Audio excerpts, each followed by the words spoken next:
Hi, it's Tuesday, November the 15th, and I continue to read and wonder my way through Paul's letter to the church in Corinth, Paul's first letter. So we're reading 1 Corinthians. Today it's 1 Corinthians 3, verses 10 to 23.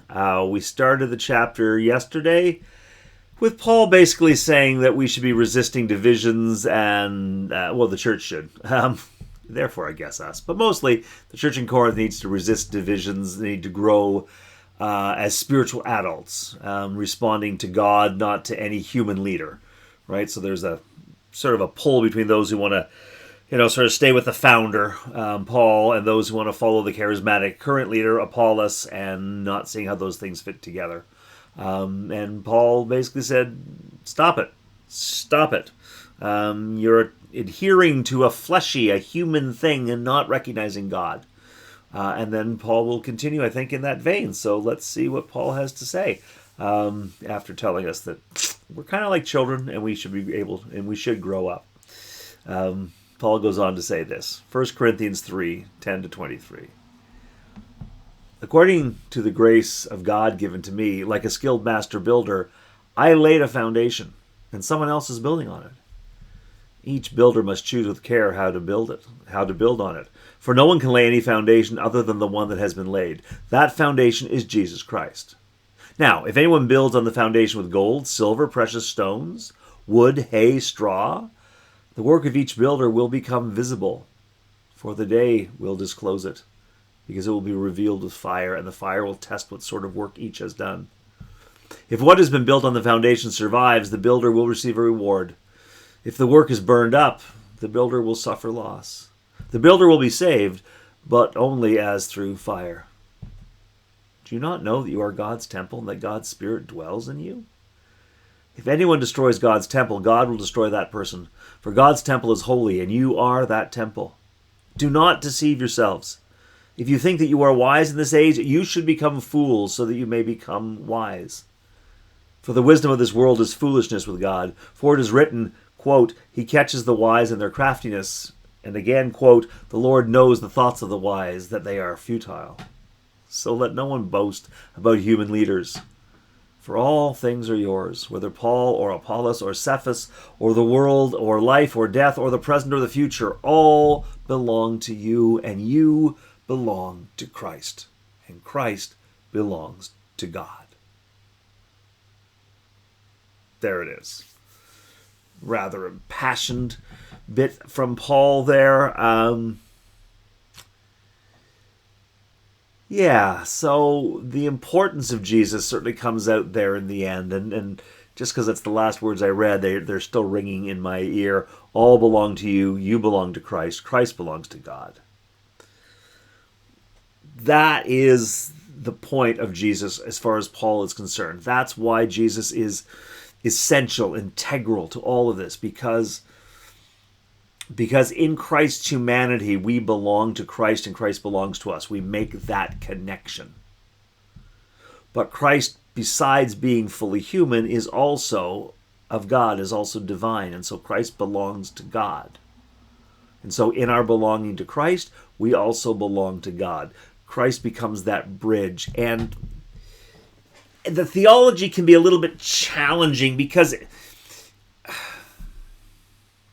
the bridge is not necessarily the building, right? So to say that Jesus is the bridge to God is to sort of make Jesus less than God, and that doesn't fit our Trinitarian faith, where God and Jesus are one. You cannot speak of one without the other. So calling Jesus a bridge is weak on my part, but it's what seems to be implied by Paul here. So Paul's still working this out. We're still working this out. But this idea that we belong to Christ. Why do we belong to Christ? Because we choose to? Sure. I belong to my parents. Why? Because I choose to, but also because I am of them. We are the same. We're different and yet the same. We belong to Christ because Christ is the same. We are of that same substance. But Christ also is of God. is God. And so in belonging to that humanity that is Jesus, we find ourselves also belonging to God. Otherwise, for Paul, I think the leap is too great. How do I belong to God? God's not like me. God doesn't hurt like me. God doesn't cry like me. And God can have all sorts of conversations with patriarchs like Abraham, but it doesn't make us the same. But in Jesus, for Paul, this is very big, and I'm not summing it up very well in a few sentences here. But that, I think, is the most important thing to Paul right there. Let's not boast about human leaders. All things are yours, he's saying. Whether Paul, speaking of himself, or Apollos, or Cephas, that's Peter, or the world, or life, or death, or present, or the future, all of these things, for you, they all belong to you. And you belong to Christ, and Christ belongs to God, so wow. I mean, Paul wants us to not take any of this for granted, I think. Just to, wow. Just stop and breathe in that for a while. Anyway, to go back to the mechanics of it, and I really appreciate the mechanics. I think it's a lovely illustration. According to the grace of God given to me, Paul says, like a skilled master builder, I laid a foundation, and someone else is building on it. Paul founded the church in Corinth, but he's not there anymore. Apollos is now there. Apollos is their minister, priest, leader, whatever we want to call him. So Apollos is doing that, and so I remember leaving churches, and I haven't left many churches actually. That's how unimaginative I am. I tend to stay for a long time. I've been in my current church for almost 18 years, and the one before that I was in there for 10. And the one before that, I was there for 10. And those are the only 3 churches I've ever served. Sorry, the first one was 9, 4 of which I was a student, not yet a minister. So I don't move around a lot. But 2 times I have moved. For the longest time, I would have people from my old congregation calling me up where I was now to complain to me about what was going on. To tell me that so-and-so was doing a dumb thing or was terrible. It was better when you were here. I say those things publicly not to suggest that I was better than my successors. But it's a natural thing, right? A thing we get used to. And it also feels like a weird compliment, I suppose. If I run into somebody who was in my former congregation and they want to say something nice to me, they can say, well, it's never been the same since you left. Oh, we really miss how you did that and do this and do that. And Reverend so-and-so never does it like you did. It's a lovely compliment. And if you're like me, you eat it up. And if you're wise, you also spit it out as soon as you walk around the corner. Paul gets that. Paul's got the people who were there from the beginning when he founded the church, and they're telling, oh, Paul was so much better when you were here. Oh, my God. Apollos, I don't know what the heck he's doing. He's crazy. All that great stuff we used to do together, he doesn't even do it anymore. He doesn't show up for coffee. He never does the dishes with us. He's no good. Meanwhile, Apollos has people going like, man, you are doing the greatest job ever. Paul used to get all wrapped up with his really dumb stuff, but you are our future. You are taking his places that Paul never dared to go. Oh, thank God for you. Both Apollos and Paul are hearing these words. I would suggest to you that almost any cleric has heard those words. I would suggest that almost any leader has heard those words, whether you're a team leader or a manager somewhere.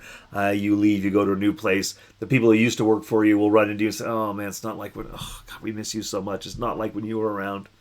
That's the thing that we do. And Paul is being really clear about that.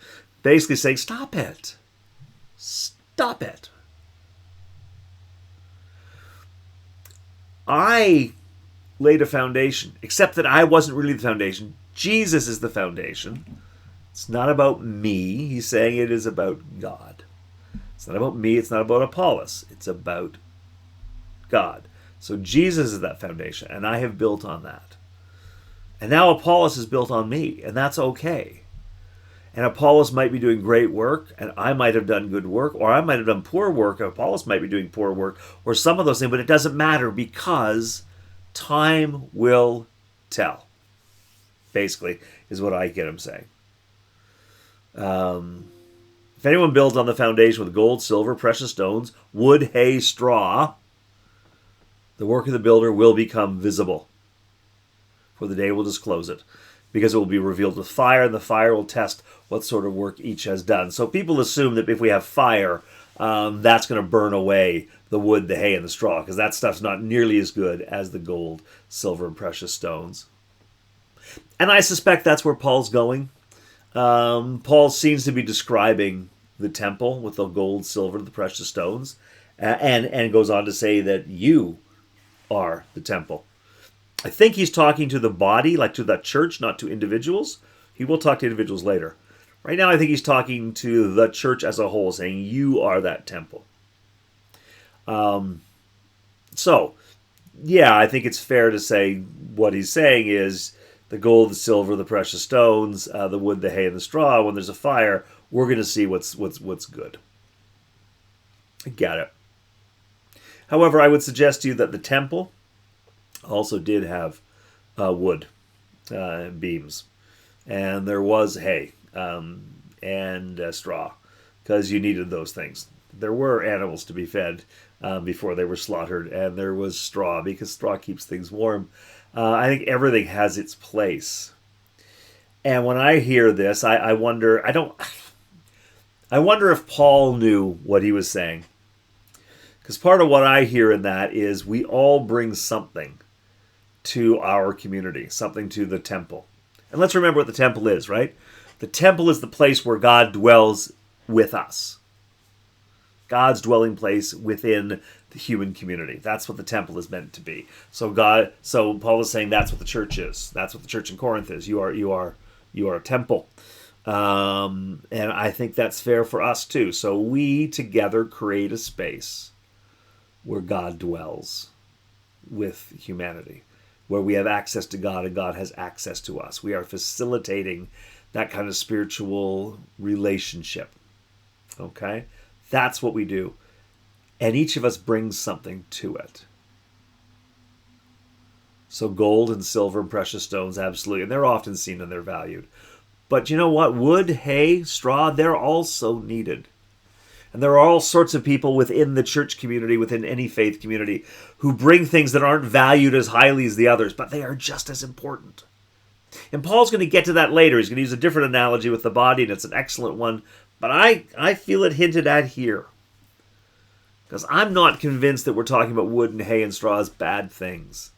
I think we're getting a little wrapped up describing the temple here, but recognize there's a variety of things.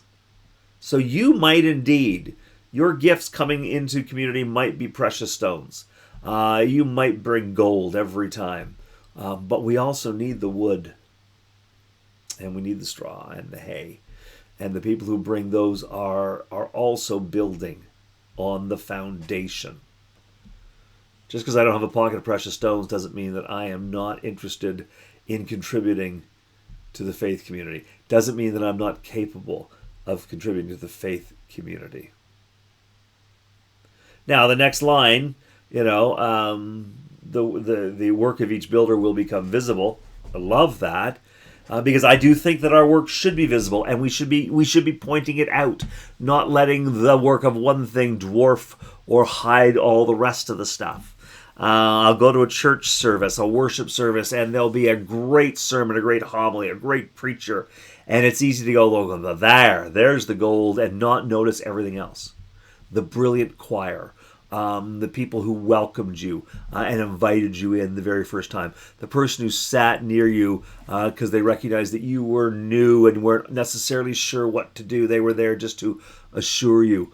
All sorts of people bring hay and wood and gold and precious stones. And some of us view it differently. Your precious stone might be my hay, I don't know. But all of these things are important. And it's important, I think, for everyone's work to actually be recognized. I know that's not where Paul was going with that. I got it. He's got a temple. We're going to set it on fire. The wood, the straw, the hay are all going to burn and leave behind the gold, silver, and precious stones. I know that. I get it. But I wonder if Paul knew just a little bit that he was brushing up against something bigger. I think it's really important with any kind of community, with any kind of spiritual community, to point out all of the gifts, right? Not just the brilliant French horn player that just astounded us with 5 minutes of music we'd never imagined we'd hear. That, yes, we want to recognize that gift, but you know what? The person who set up the space for the French horn player to show off in, they need some credit too. The one who had the idea to call the French horn player and invite them, whoever did. Like, everybody has a part to play, and I think it's important to acknowledge them. I mean, I don't want to be at one of those events where we have to read through everything, including the caterer's assistant, like the credits of a Marvel movie where you're going to sit for 5 minutes just looking at names that blur. I don't need for us to read all those names that blur, but I do think it's important from time to time to make sure that everybody is acknowledged for what they bring, for their gifts. I think that matters, and weirdly, I think Paul is hinting at that. I don't even Paul knows it, but I think he is.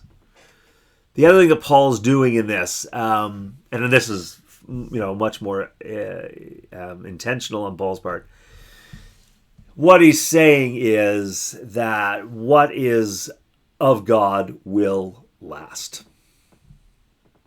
So what I hear in that is, so stop worrying about it all the time. So you leave your faith community and someone else comes into the faith community and they start doing a thing and you go, oh, no, it's all wrong. It's wrong. And I want to call all the people and tell them how. No, it's not. Let it be. If it is of God, it will last. If it's not, it's going to fall apart. Right? This gives me great freedom personally, and I try to encourage others when we have an idea, something we want to do within the faith community. Oh, let's try this. Let's try that. Are you sure? Should we try this? Well, let's try it. If it fails, then we learned a thing. If it succeeds, then we learn something too. But the point is, if God is invested in it, there will be a success. We just have to understand what that success looks like. And if God's not invested, then we're going to spin our wheels for a little bit. And that's when we have to look at each other and go like, yeah, this seemed like a good idea, but it's not panning out, is it? Nope. And let it go. That's what I hear him saying right here. Right? The fire will test what sort of work each has done. So if we're talking about any kind of project, if it endures, then good. And if it doesn't endure, okay. Then let's go back to the foundation, see why did it endure? What's the thing? Are we not connected enough to the community? Are we not connected enough to Jesus? If we lost the connection to God, so now we're just doing a thing, a good thing, a fun thing, a get-rich-quick thing, whatever the thing is, but it's no longer connected to God or to community, guess what? It goes away. But the thing is, it doesn't destroy God. Right? It doesn't destroy the church. I mean, as I'm talking, as I'm describing a very simple thing, I'm thinking about a much larger one. So I can think of a heretical voice within church community. And I don't have to be specific. You can imagine a heretical voice. So it's somebody who is so far in that direction or so far in that direction. Doesn't matter, but they are off the main and they're way the heck out there. And there'll be people, oh, God, we got to stop them. Oh, they're giving us a bad name. We have to stop them. So we have to stop those progressives. We have to stop those evangelicals. We've got to stop those super conservatives. We got to stop those ecumenists. Whatever the thing is that we need to stop, we get all upset about it. We need to stop it because they're ruining church. And I hear those words, and I don't know if you've ever heard them, but if you haven't, I suggest it's because you haven't really listened for them. because those words are there. Those voices are there. And my response to those voices is always, well, if it is of God, then it's going to last. So if that person's espousing a theology that doesn't make sense to me, well, it makes sense for me to disagree with it, but I don't need to shut them up. I don't need to shut them down.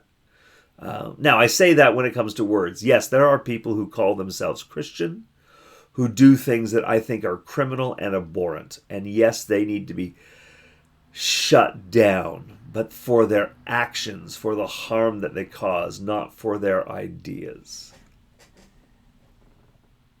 I'm going to sound very, and I guess wonderfully American. The best response, or the best antidote to hate speech is more speech. If people are saying something that is offensive to you, then speak out against it. We don't need to shut all the voices down. We need to speak more. Right? That's the kind of thing that I think Paul is leaning into. And I know that I've just I've just opened a can of worms. But that's what Paul does to us every now and again. He makes us open a can of worms. But Paul says, at least that's what I hear Paul saying, is that fire will test it. So if it is of God, it will last. If it is not of God, it won't. So let it be. People aren't going to buy it. People aren't going to agree with it. They're not going to do anything with it. Now, don't underestimate it. Speak up against it, right? But always consider where you are or who you are. So the foundation is Jesus. And then the founder build on top of that foundation. That would be Paul. And then others have built, and Apollos has built. And everybody, you can see all of their work in the community. That's a beautiful thing. You can see what Apollos has done. You can see what Paul did. You can see what some other people have done. See the whole variety of gifts. And if we're building a thing that matters to God, it's going to endure.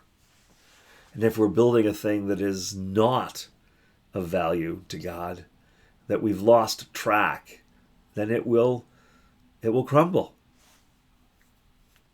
We don't have to knock it down. It will fall on its own.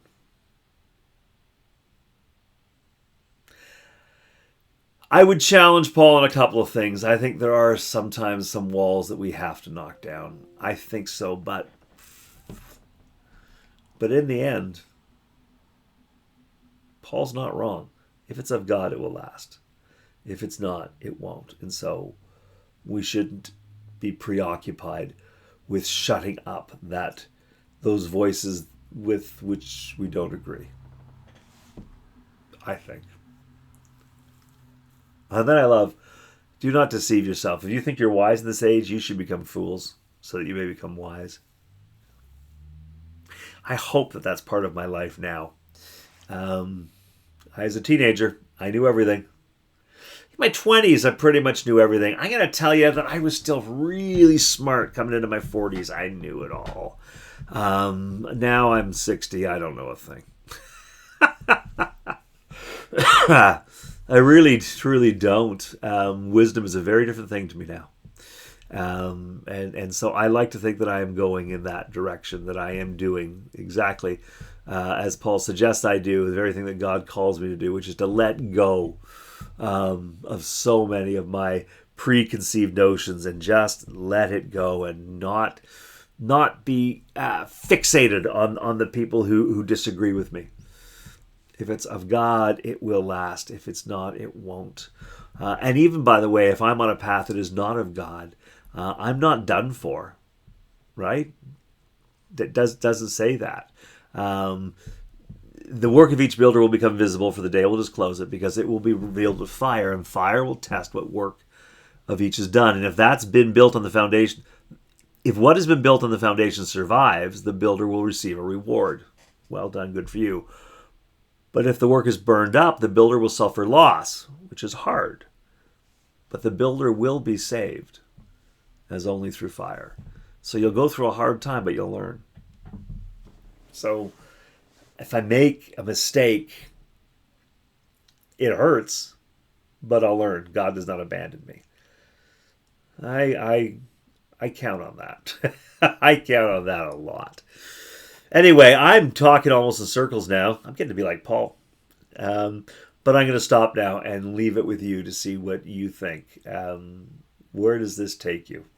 What would Paul have to say to us today if we could just sit and have a cup of tea together?